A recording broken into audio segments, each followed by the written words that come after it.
Hello friends, आज का जो लेक्चर है वो अबाउट द केमिकल काइनेटिक्स का है।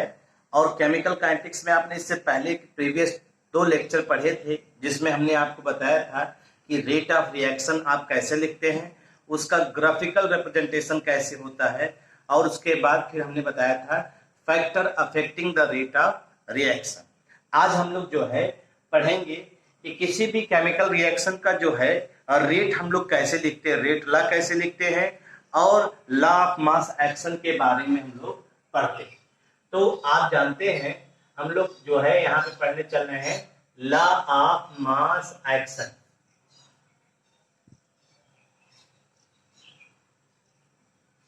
लॉ ऑफ मास एक्शन, इसके बारे में पढ़ने चल रहे हैं। लॉ ऑफ मास एक्शन में क्या पढ़ना है उसको तो अभी हम लोग चर्चा करेंगे ही। पहले अगर आप ध्यान दीजिए, हमने आपको एक ग्राफ बनाया था कंसंट्रेशन और टाइम के बीच में, अगर याद हो आपको तो। अगर प्रीवियस वीडियो देखा होगा, कंसंट्रेशन और टाइम के बीच में एक ग्राफ प्लॉट कराया। कंसंट्रेशन और टाइम के बीच में ग्राफ प्लॉट कराया था। अगर आपको याद हो तो रिएक्टेंट का कंसंट्रेशन हमने कहा था टाइम बीतने के साथ क्या होता है, घटता है। रिएक्टेंट का कंसंट्रेशन टाइम बीतने के साथ क्या होता है, घटता है। ये हमने आपको बताया, यानी ये concentration of reactant, concentration of reactant, ठीक। और उसके बाद प्रोडक्ट का कंसंट्रेशन हमने बताया था आपको टाइम बीतने के साथ क्या होता है, बढ़ता है टाइम। तो ये क्या है, कंसंट्रेशन ऑफ प्रोडक्ट।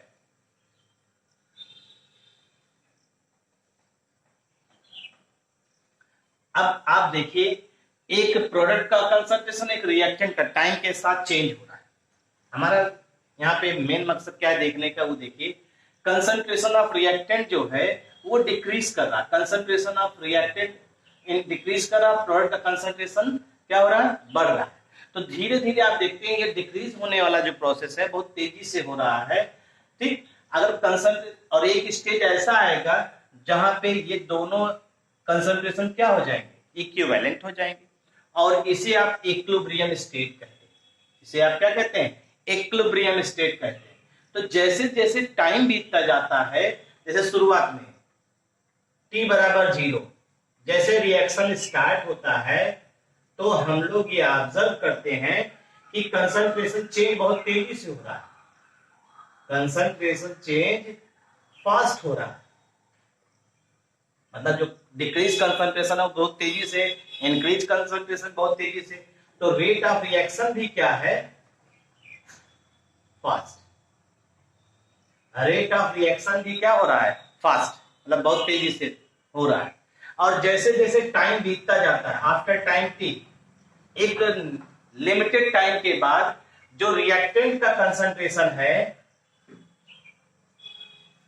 जो रिएक्टेंट का कंसंट्रेशन है उसके जो डिक्रीज होने की रेट है,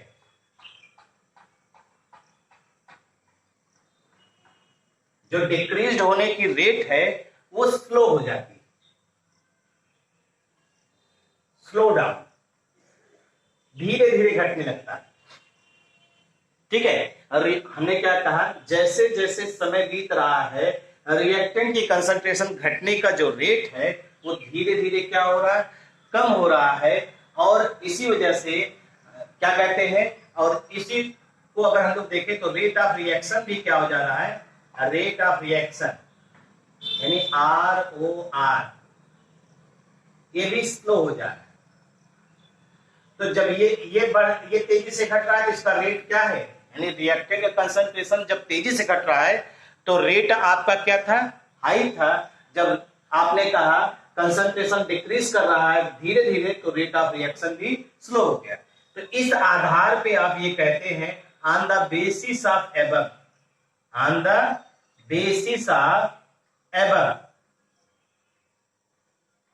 वी कैन से दैट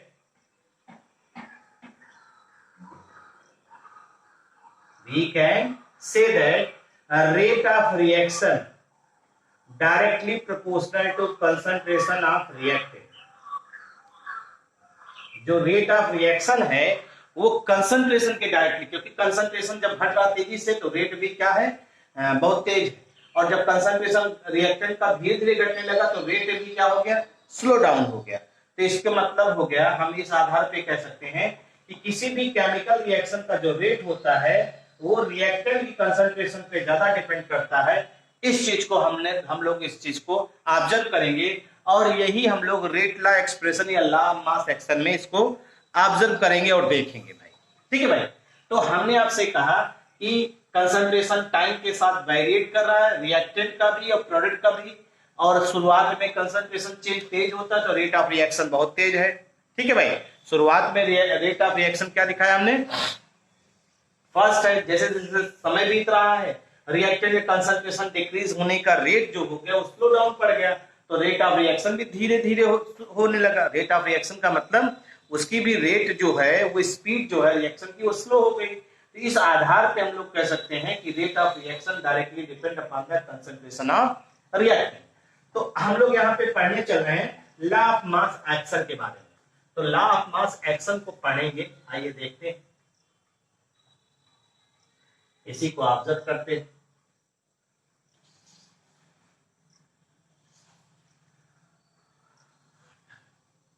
अगर इसी को ऑब्जर्व हम लोग करें तो हम लोग सीधे सीधे ये कह सकते हैं कि किसी भी केमिकल रिएक्शन का जो रेट है वो किस हिसाब से चेंज होता है। तो आइए लॉ ऑफ मास एक्शन देखते हैं।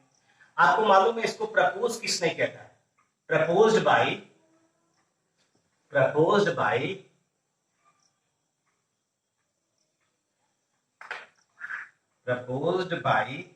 गुलबर्ग एंड वागे। इसको जो प्रपोज किया था गुलबर्ग और वागे जी ने प्रपोज किया था। गुलबर्ग और वागे जी ने प्रपोज किया था। और ये जो आपने प्रपोजल दिया था ये 1867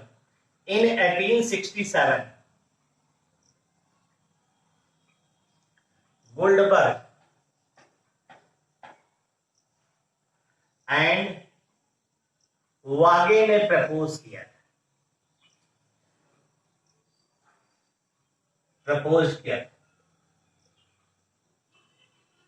इसको। और इसके हिसाब से इन्होंने क्या कहा था, अकॉर्डिंग टू हिम इन्होंने कहा था कि किसी भी केमिकल रिएक्शन का जो रेट होता है, rate of reaction directly proportional होता है। किसी भी केमिकल रिएक्शन का जो रेट होता है, rate of reaction directly proportional to the product of molar concentration of reactant. अगर किसी भी केमिकल रिएक्शन का रेट जो है उसकी हम लोग बात करें तो ये डायरेक्टली प्रोपोर्शनल होता है, ये इन्होंने बताया। जैसे हम लोग जनरल रिएक्शन लेते हैं, फॉर एग्जांपल जैसे देखिए A प्लस बी ये कन्वर्ट हो रहा है C प्लस डी में। ठीक, तो अगर हम लोग इसकी रेट की बात करें तो यहां पे जो यूज करने चल रहे हैं वो स्क्वायर ब्रैकेट यूज करेंगे। स्क्वायर ब्रैकेट का मतलब ये एक्टिव मास हो गया, मोलर कंसंट्रेशन की बात कर रहे हैं इसको। ठीक है भाई। और एक्टिव मास की बात करेंगे मोल पर लीटर,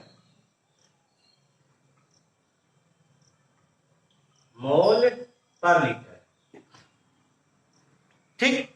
अगर हम लोग इसी को पढ़ लें यहां पे A, तो इसे पढ़ेंगे मोलर कंसंट्रेशन ऑफ A। और अगर इसको लिख लें A इंटू बी तो इसे पढ़ेंगे मोलर कंसंट्रेशन ऑफ रिएक्टेंट, यानी इसे हम लोग और भी पढ़ सकते हैं or product of molar concentration of A and B। ये सीधा सीधा हम लोग जो है इसको ऑब्जर्व कर सकते हैं इस तरह से। अगर हम इसका रेट लिखना चाहें इस रिएक्शन का, तो रेट ऑफ रिएक्शन देखिएगा इनके हिसाब से according to law of mass action.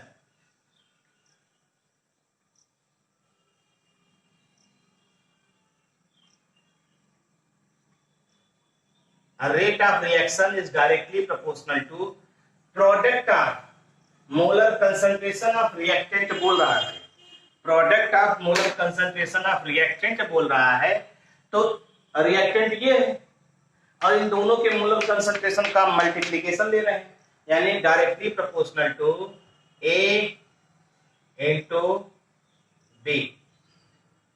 और अगर आप रेट ऑफ रिएक्शन लिखना चाहते हैं तो rate of reaction is equal to K molar concentration of A molar concentration of B.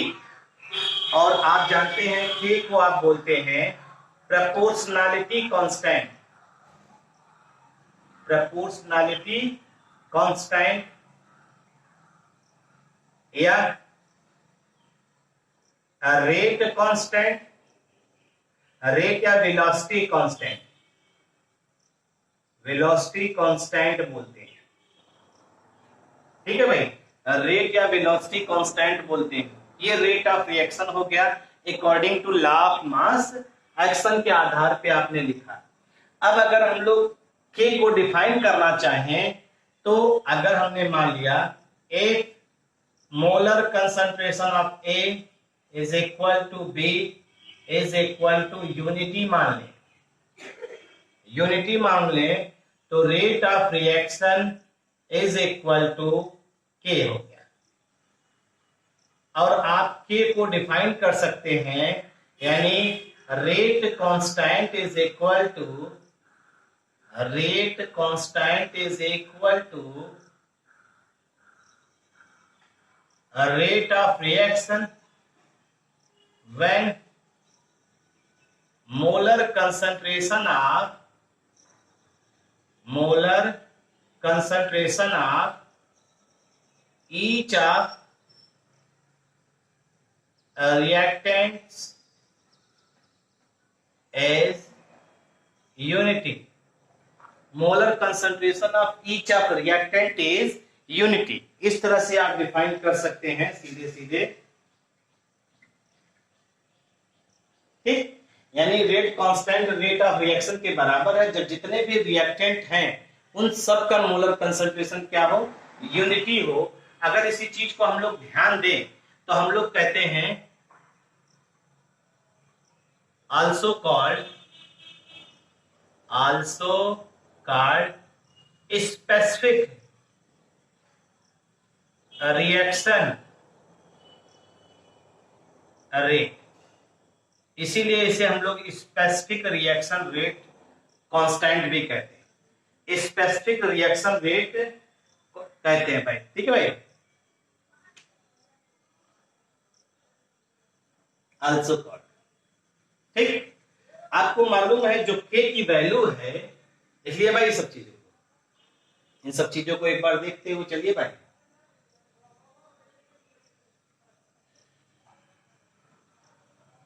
हटा रहे हैं,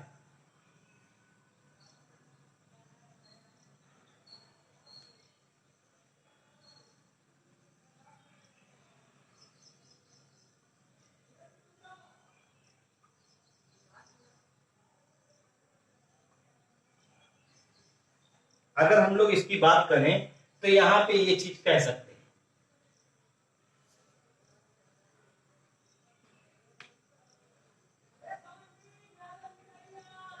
अगर इसी चीज को हम लोग ऑब्जर्व करें तो हम लोग के की वैल्यू के आधार पे के गिव्स फॉलोइंग इंफॉर्मेशन, एक कुछ एक इंफॉर्मेशन आपको डिलीवर करता है। जैसे के गिव्स फॉलोइंग इंफॉर्मेशन, ठीक, जैसे कह रहा है अगर के की वैल्यू लार्ज है, अगर के की वैल्यू लार्ज है यानी रेट कांस्टेंट की वैल्यू लार्ज है तो रिएक्शन जो होगा वो फास्ट होगा। फर्स्ट एंड वाइस वर्सा, इसी का उल्टा कर। के की वैल्यू से हमें ये जानकारी मिलती है। के की वैल्यू जो होता है ये टेम्परेचर डिपेंडेंट होता है, मतलब जो रिएक्शन हो रहा है किस पर्टिकुलर टेम्परेचर पे हो रहा है इसके आधार पे भी हम लोग कह सकते हैं। और हम लोग कह सकते हैं डिफरेंट रिएक्शन, अगर अलग अलग रिएक्शन है, डिफरेंट रिएक्शन है डिफरेंट वैल्यूज ऑफ के, डिफरेंट वैल्यूज ऑफ के की अलग अलग वैल्यू होती है, अलग अलग रिएक्शन के लिए के की अलग अलग वैल्यू होती है। और के की वैल्यू, ये ध्यान रखिएगा, independent of concentration of reaction, independent of concentration of reactant. और आपको मालूम है के की वैल्यू जो है, के की यूनिट जो होती है वो हमें ऑर्डर ऑफ रिएक्शन के बारे में भी इंफॉर्मेशन देती है। द यूनिट्स ऑफ के, द यूनिट्स ऑफ के gives information about order of reaction. K की जो वैल्यू होती है वो हमें ये सारी जानकारी आपको दे रहा है। अगर आप इसको ध्यान देंगे तो इसके आधार पे हम लोग जो है सीधे सीधे ऑब्जर्व कर सकते हैं। अगर हम लोग इसी को देखना चाहें, अगर हम लोग इसी को देखना चाहें तो देखिए फॉर nth ऑर्डर, आपको आइडिया हो जाएगा, for nth order of reaction K की यूनिट जो होती है, the unit of K is, तो के की यूनिट होती है mole litre 1 minus N second inverse, ये यूनिट होती है, एक जनरल यूनिट होती है, एक जनरल यूनिट होती है जिनको आप ऑब्जर्व कर सकते हैं। ठीक है भाई। और एन जो होता है वो order of reaction, order of reaction, N जो होता है वो ऑर्डर ऑफ रिएक्शन होता है। और ऑर्डर ऑफ रिएक्शन अगर हम लोग ऑब्जर्व करें तो सीधे सीधे हम लोग कह सकते हैं। अब जैसे हम आपको दिखा भी रहे हैं यहाँ पे, एक आप खुद आइडिया हो जाएगा। जैसे हम मान लीजिए हम लोग पढ़ेंगे, यहाँ पे हम लोग पढ़ेंगे जीरो ऑर्डर, हम लोग पढ़ेंगे फर्स्ट ऑर्डर, हम लोग पढ़ेंगे सेकंड ऑर्डर, ऐसे आप निकाल सकते हैं। ठीक है भाई। अब जीरो ऑर्डर है तो एन की वैल्यू जीरो हो जाएगी, ध्यान दीजिएगा, एन की वैल्यू जीरो हो जाएगी तो ये हो जाएगा मोल लीटर और 1 माइनस जीरो सेकेंड इनवर्स। तो क्या हो जाएगा अब ये यूनिट, अब देखिएगा ध्यान से, ये जो यूनिट हो जाएगी अब आपकी, अगर यूनिट को ध्यान दीजिए तो अब आप लिख सकते हैं क्या चीज, ये तो 1 हो गया तो बंद हो जाएगा यूनिट क्या, मोल लीटर की पावर 1 और सेकेंड इनवर्स, ये हो जाएगा। यानी इसे क्या कहेंगे, mole litre inverse second inverse, यही तो आ जाएगा भाई, mole litre inverse second inverse. ये जीरो ऑर्डर की यूनिट हो गई, mole litre inverse second inverse. First order के लिए मोल अपॉन लीटर की पावर 1 माइनस 1 सेकेंड इनवर्स। अब 1 माइनस 1 यानी जीरो हो जाएगा, और किसी की पावर जीरो तो 1 होता है, यानी ये पूरा का पूरा क्या हो जाएगा, जीरो हो गया। सेकेंड इनवर्स, किसी की पावर जीरो तो 1 होता है, यानी ये 1 हो जाएगा, तो बचेगा क्या, सेकेंड इनवर्स, ये हो जाएगा। अगर हम सेकेंड ऑर्डर की बात करें तो मोल लीटर 1 माइनस 2 सेकेंड इनवर्स, अगर इसको लिखेंगे तो आप लिख सकते हैं मोल लीटर की पावर -1 सेकेंड इनवर्स। आप आगे निकाल लीजिए क्या हो जाएगा, लीटर ऊपर चला जाएगा, litre mole inverse second inverse. ये तो हमारा कहने का मेन मकसद जो है वो ये है कि आप के की यूनिट से जो है आप ऑर्डर ऑफ रिएक्शन को भी फाइंड आउट कर सकते हैं, या के की यूनिट अगर आपको दिया गया है उसकी यूनिट देख करके आप बता सकते हैं कि ऑर्डर ऑफ रिएक्शन कौन सा है, वो देख करके आप आइडिया लगा सकते हैं। तो आइए देख लेते हैं, आपके लिए एक क्वेश्चन भी इसी पे देख लेते हैं जिससे आपको आइडिया हो जाए।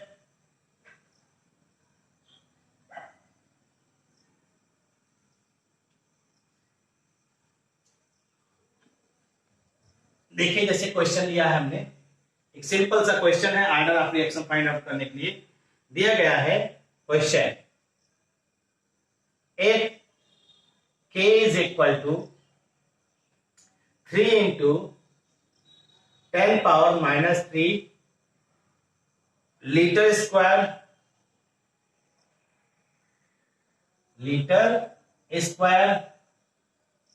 ठीक है भाई, litre square mole inverse square और second inverse.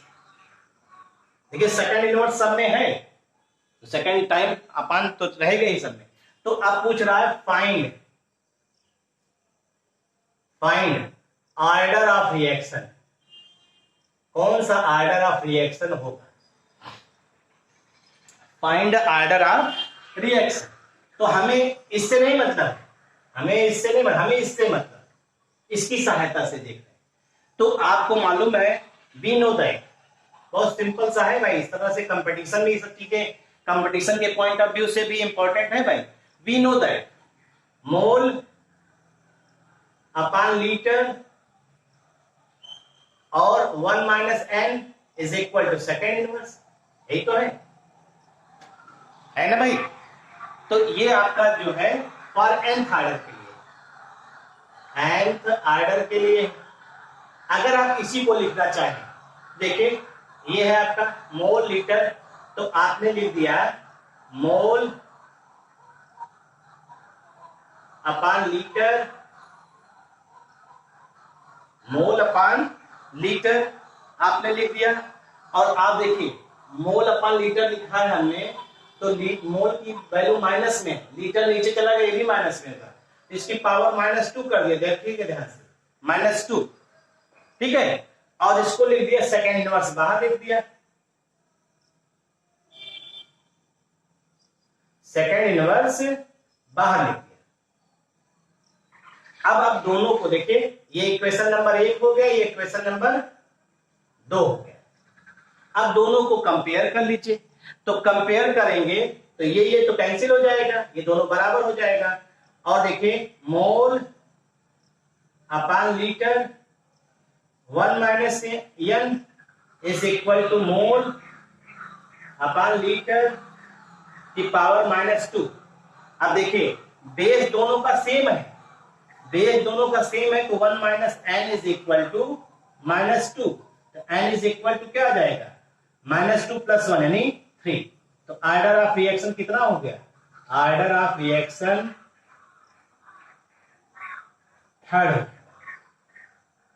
Order of reaction आपने इस तरह से थर्ड कैलकुलेट कर लिया, जिसको आप नॉर्मली ऑब्जर्व कर रहे हैं, और इस तरह से आप ऑर्डर ऑफ रिएक्शन को फाइंड आउट कर सकते हैं।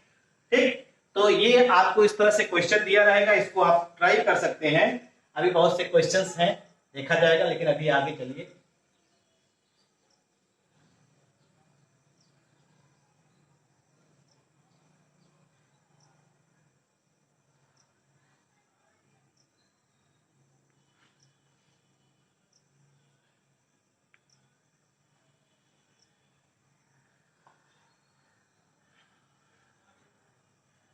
क्वेश्चन देख लीजिए, क्वेश्चन लगा लीजिए इसको, और इस तरह क्वेश्चन आपको मिलेंगे। तो ये छोटे छोटे क्वेश्चन जो मिलते हैं आपको, इसको ट्राई भी जरूर करते रहा कीजिए, आपकी प्रैक्टिस ही आपको परफेक्ट बनाएगी भाई।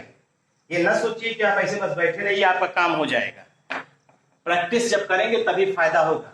अब आइए हम लोग चलते हैं रेट लॉ एक्सप्रेशन के बारे में। रेट लॉ एक्सप्रेशन के बारे में क्या होता है, रेट लॉ एक्सप्रेशन कैसे लिखते हैं। तो पहले जान लीजिए, जो रेट लॉ है, रेट लॉ क्या एक्सप्लेन करता है, rate law explains the rate of reaction. Rate law explain करता है rate of reaction on concentration of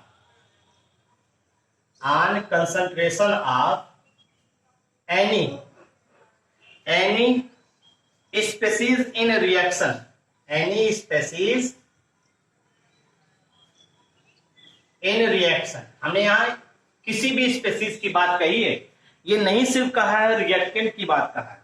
तो यहाँ पे स्पेसीज में चाहे आप रिएक्टेंट की भी चर्चा करते हैं, अभी हम कुछ रिएक्शन देखेंगे जिसमें दोनों चीजें कहीं ना कहीं इन्वॉल्व होती है। तो हमने कहा रेट लॉ एक्सप्लेन करता है rate of reaction on concentration of, मतलब रेट ऑफ रिएक्शन किस पे डिपेंड कर रहा है, on concentration of any species in reaction. और वो रिएक्शन में स्पीसीज चाहे रिएक्टेंट हो और चाहे प्रोडक्ट हो, इस पे हमें, इससे हमें कोई मतलब नहीं, ये ध्यान रखिएगा। और आप जानते हैं रेट, हम लोग जो है, जो डिपेंडेंसी होती है, the dependency is very complex. जो ये डिपेंडेंसी होती है बहुत कॉम्प्लेक्स होती है, बहुत ही ज्यादा कॉम्प्लेक्स होती है। As it changes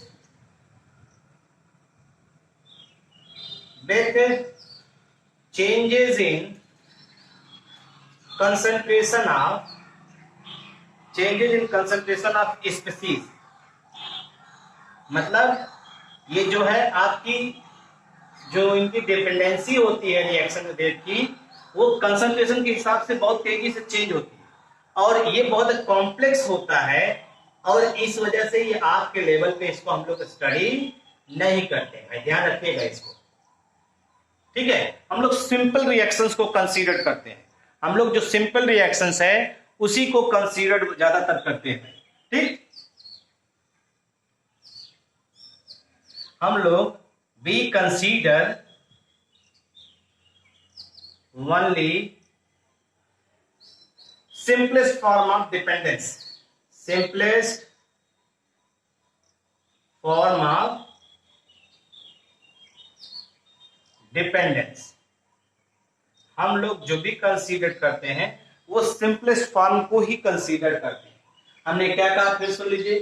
rate law expression की बात करते हैं तो रेट लॉ एक्सप्लेन करता है रेट ऑफ रिएक्शन के बारे में, और रेट ऑफ रिएक्शन जो डिपेंड करता है concentration of any species which is present in A reaction.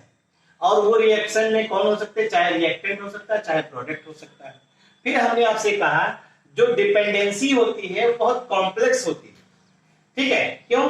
क्योंकि जैसे जैसे कंसंट्रेशन चेंज होता है वैसे वैसे इसकी जो है रिएक्शन का रेट भी चेंज होता है। ये काफी कॉम्प्लेक्स होता है, तो हम लोग यहाँ कॉम्प्लेक्स रिएक्शन को स्टडी नहीं करते हैं। नॉर्मली हम लोग सिंपलेस्ट फॉर्म ऑफ डिपेंडेंसी पढ़ते हैं।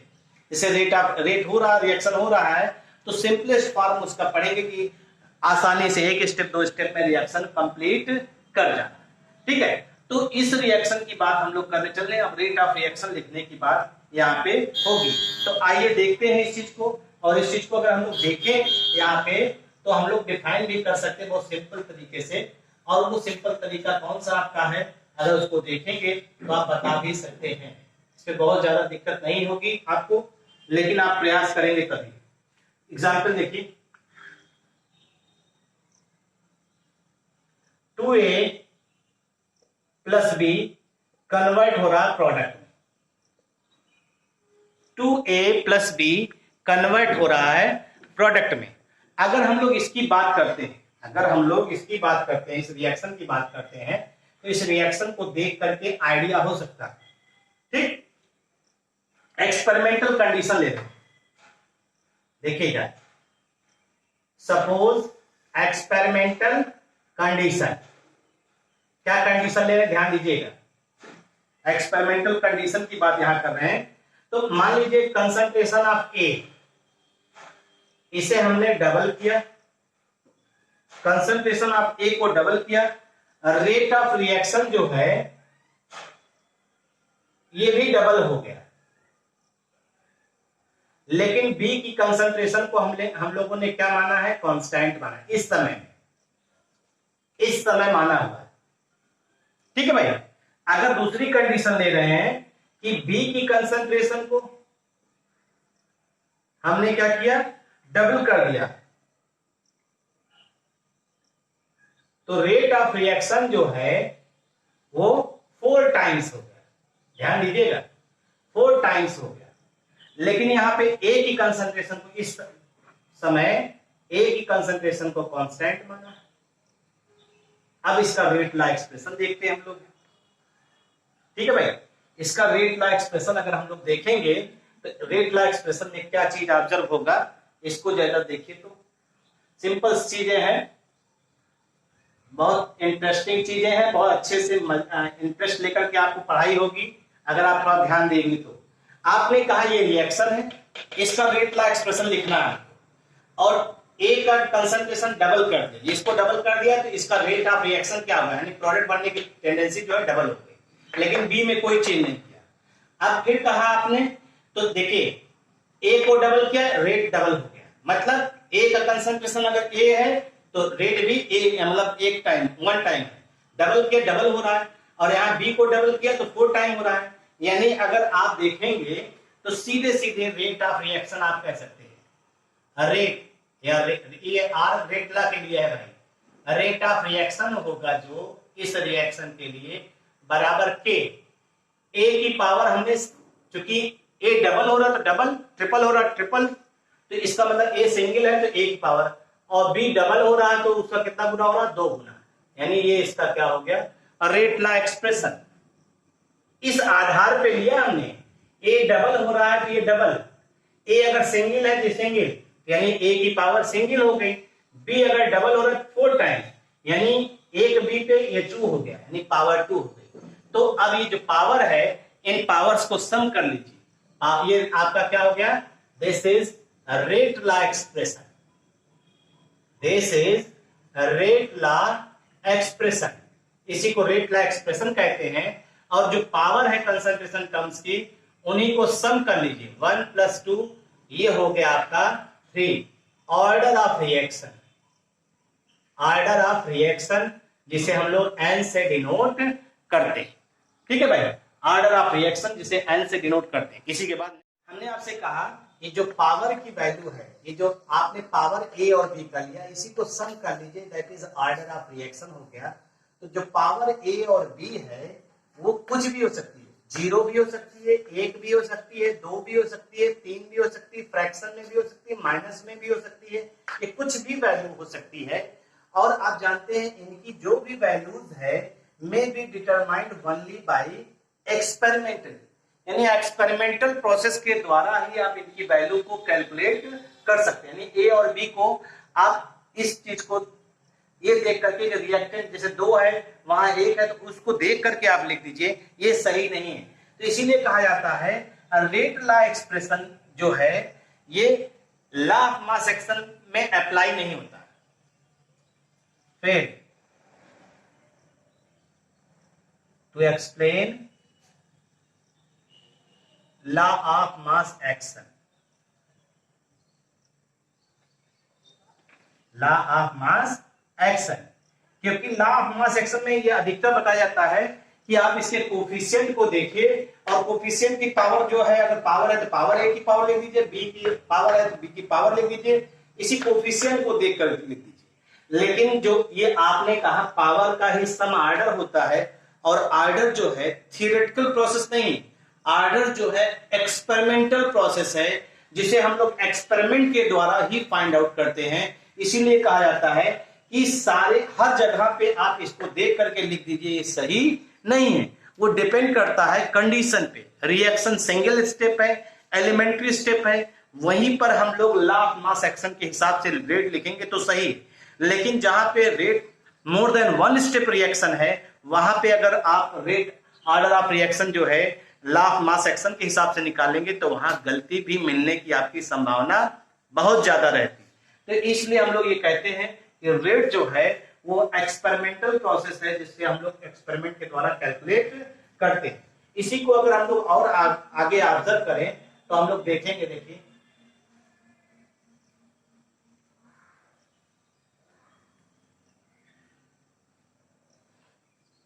अगर इसी चीज को ध्यान दीजिए और इसके हिसाब से पढ़िए, इसके हिसाब से अगर पढ़िए तो हम लोग कह सकते हैं, जैसे देखिए एक्सपेरिमेंटली ये ऑब्जर्व किएगा। फॉर एग्जाम्पल हम एक रिएक्शन ले रहे हैं, ठीक है, experimentally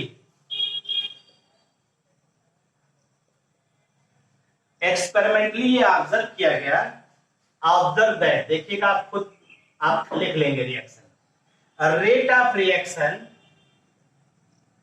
A plus B directly proportional to product हो गया, ठीक है। Directly depend upon the concentration of A की power x, concentration of A की पावर x। अगर इसको हम लोग ध्यान दें, और rate of reaction directly depend upon the concentration of B की पावर y। तो अगर इसका रेट लॉ एक्सप्रेशन लिखेंगे, रेट लॉ एक्सप्रेशन मतलब R या rate of reaction is equal to K, A की पावर x B की पावर y, ये हो गया।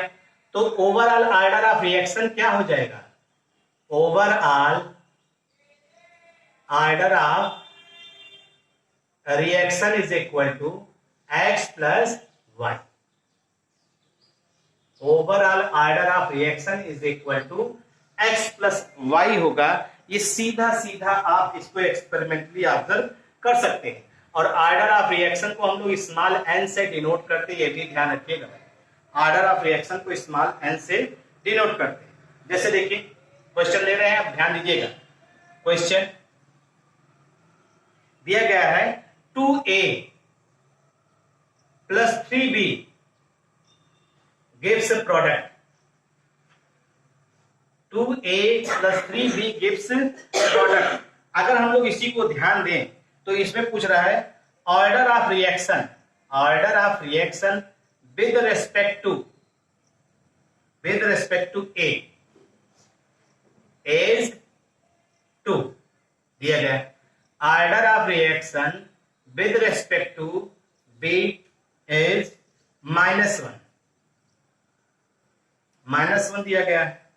तो इसमें पूछ रहा है write rate law expression, rate law expression and also calculate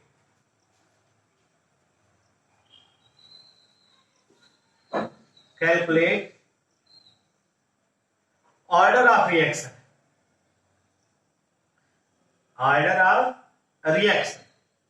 और उसके बाद पूछ रहा है what is effect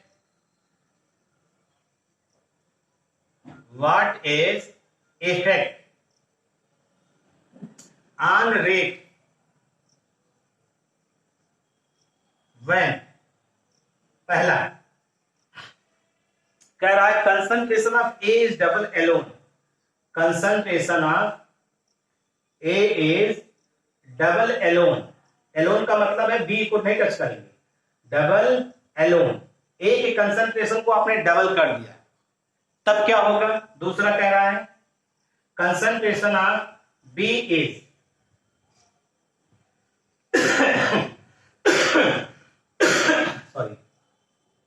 is half alone, concentration of B is half alone, ठीक है भाई। तीसरा कह रहा है concentration of A and B,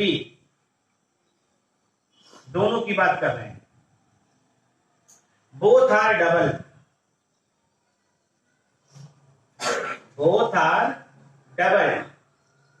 concentration of A and B both are double.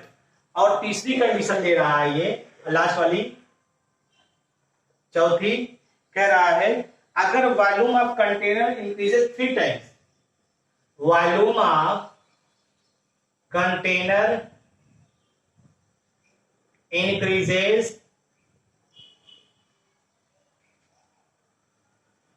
3 times। ठीक है भाई, तो ये इतनी कंडीशन पूछा है, इतनी कंडीशन पूछा है।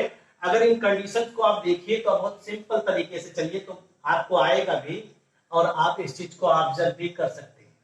जैसे देखिए ये रिएक्शन दिया गया तो हमें ऑर्डर ऑफ रिएक्शन दिया है विद रिस्पेक्ट टू ए।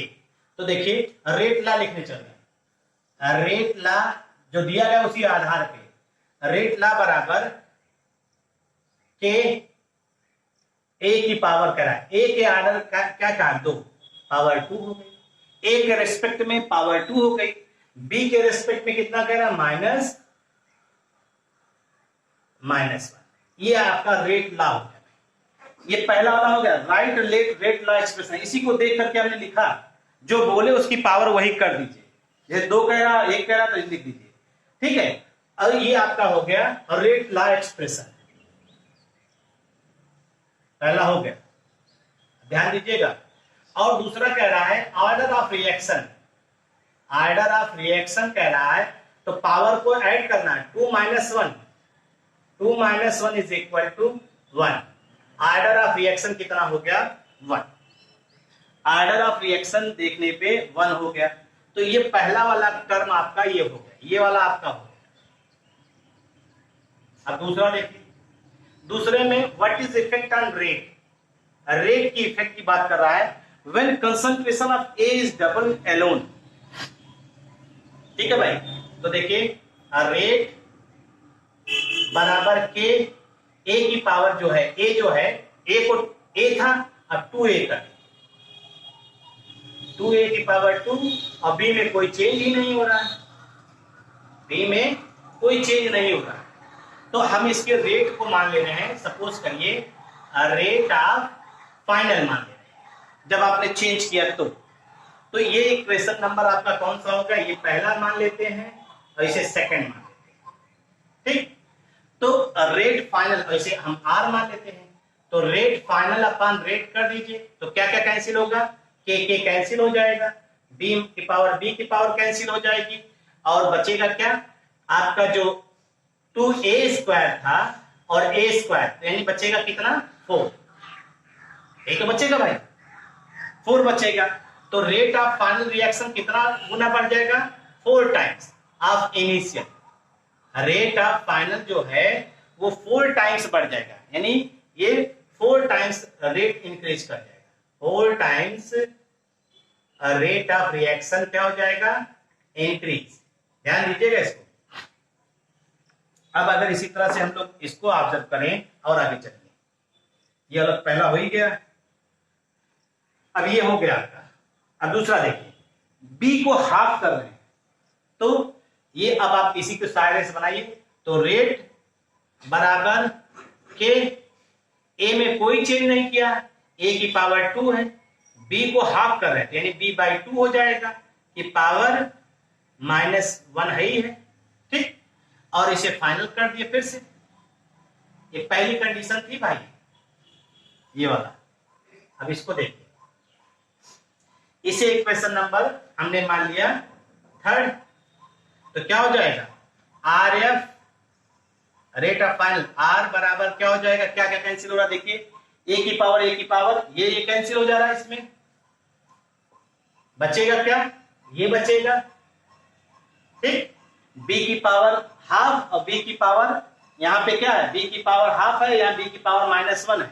तो सीधे सीधे अगर इसको सॉल्व करेंगे तो सॉल्व करने पे कितना आएगा, अगर सॉल्व करेंगे तो आप देखिएगा बचेगा क्या 1/2 बचेगा, दोनों घट जाएगा ना, 1/2 बचेगा। और 1/2 का मतलब है अगर आप इसको दिखाएंगे तो 1/2 की पावर -1 तो 2 ऊपर आ जाएगा, तो इसका मतलब है अगर आप इसको सॉल्व करेंगे तो ये आ जाएगा rate of final is equal to 2 × R, यानी 2 टाइम्स बढ़ जाएगा। अगर हाफ कर देंगे इसके कंसंट्रेशन को तो क्या हो जाएगा 2 टाइम्स बढ़ जाएगा।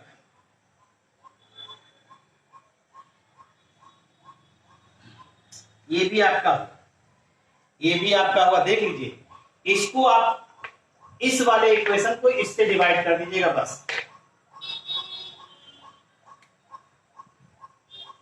तीसरा देखिए इसको, अगर हम ए और बी बोथ आर डबल, ठीक, दोनों को डबल कर दे रहे हैं तब क्या होगा, दोनों को डबल कर दे रहे हैं तो आपका ये है इक्वेशन। देखिए हम उसको इस पहले इक्वेशन को, इक्वेशन फर्स्ट ये है r इज इक्वल टू के ए की पावर 2 बी की पावर -1, और कंडीशन क्या ले रहे हैं, थर्ड वाली कंडीशन ले रहे हैं। ए को हम लोग क्या कर रहे हैं, ये आर एफ ले रहे हैं, के है ही है, ए को डबल कर रहे हैं 2a, बी को भी क्या कर रहे हैं, डबल कर रहे हैं 2b की पावर -1, ये कर रहे हैं।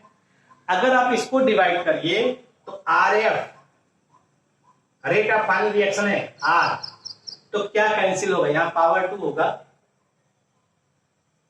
तो आप खुद देखिए ए स्क्वायर कैंसिल हो जाएगा, बी स्क्वायर कैंसिल हो जाएगा, तो यहां पे बचेगा क्या, देखिए यहां 4 बच रहा है, ठीक है, और यहां पे बचेगा 2 का मतलब हो गया, जैसे ये आपका होगा बी कैंसिल हो जाएगा और यहां बचेगा 2, तो 4 - 2 इस तरह से हम लोग दिखा रहे हैं इसको। अगर इसको सॉल्व करेंगे तो आप देखिए न्यूमेरिकल वैल्यू क्या आ रही है, 2 की वैल्यू, यहां पे इसको वैल्यू लिखेंगे अगर 2 की पावर 2 आएगी और यहां 2 की पावर -1 आएगी। अगर आप इसको लिखना चाहेंगे तो r बराबर, बेस सेम है, पावर घट जाएगी तो बचेगा 2 की पावर 1 यानी 2, तो rate of final reaction is equal to 2 into rate of initial, ये हो जाए। ये थर्ड वाला आपका है, ये थर्ड पार्ट है, ये आपका कौन सा था, ये फर्स्ट पार्ट था और ये आपका सेकंड पार्ट। घर बैठ के इसको लगाइए जरूर भाई, देखिएगा तो आपको आइडिया होगा, आपको लग रहा होगा कि कैसे आ जा रहा है, क्या हो रहा है, इसमें कुछ है नहीं, बस सिर्फ आपको समझना है। अब देखिए फिर से देखिए लास्ट वाला ये बचा हुआ, जो वॉल्यूम ऑफ कंटेनर क्या कर रहा है, इंक्रीज। आप जानते हैं वॉल्यूम अगर चेंज होता है तो कंसंट्रेशन चेंज होता है, वॉल्यूम अगर हम लोग चेंज करते हैं तो कंसंट्रेशन चेंज होता है। तो यहाँ पे कह रहा है volume of container increases 3 times. Molar concentration क्या होता है, मोल पर लीटर। अगर आपने कहा यहाँ पे कंसंट्रेशन जो होता है वो इनवर्सली प्रोपोर्शनल टू वॉल्यूम होता है, ये आप मालूम है, ये फोर्थ के लिए है भाई। कंसंट्रेशन जो है वो वॉल्यूम के इनवर्सली प्रोपोर्शनल है, यानी कि वॉल्यूम अगर बढ़ाएंगे तो कंसंट्रेशन डिक्रीज करेगा। तो अगर हम लोग इसी को देखें तो इक्वेशन फर्स्ट तो आपका यही है, इक्वेशन फर्स्ट है R इज इक्वल टू के ए की पावर 2 बी की पावर -1, और रेट ऑफ फाइनल क्या करेंगे, के ए की पावर a/3 कर दे, कंसंट्रेशन घटा रहे हैं 1/3, मतलब वॉल्यूम बढ़ा कितना कर रहे हैं, 3 गुना बढ़ा रहे हैं ना, पर लीटर था अब 3 कर दिया, और b की पावर 3 की पावर -1। अब फिर से कर दीजिए RF upon R is equal to के कैंसिल हो जाएगा, के कैंसिल हो जाएगा, 3 जा कितना आ जाएगा भाई अगर इसको सॉल्व करेंगे तो 1/3 यहां बचेगा की पावर 2, और यहां पे कितना बचेगा 1/3 की पावर -1, बी कैंसिल हो जाएगा, ये सब कैंसिल हो जाएंगे। अगर आप सॉल्व करेंगे तो ये सब कैंसिल हो जाएंगे, ठीक है भाई, और बचेगा 1/3। अब बेस सेम है तो 1/3 की पावर 2 - 1 यानी 1/3 की पावर 2 - 1 बराबर 1/3, यानी जो रेट ऑफ रिएक्शन होगा वो कितना हो जाएगा, वो हो जाएगा rate of final is equal to 1/3 into rate, 1/3 गुना इनिशियल रेट का ये हो जाएगा। इतनी बातों को आप पढ़ डालिए, बाकी की बातें जो है इस तरह से तमाम रिएक्शन अभी हम लोग पढ़ा जाएगा। अभी इसका भी कई पार्ट बचा हुआ है, तो आगे की बातें जो है नेक्स्ट कल पढ़ा जाएगा। इतनी बातें पढ़ डालिए, बाकी चैनल को सब्सक्राइब करवाइए, अपने जितने भी संबंधी हैं उनसे कह करके। Thank you.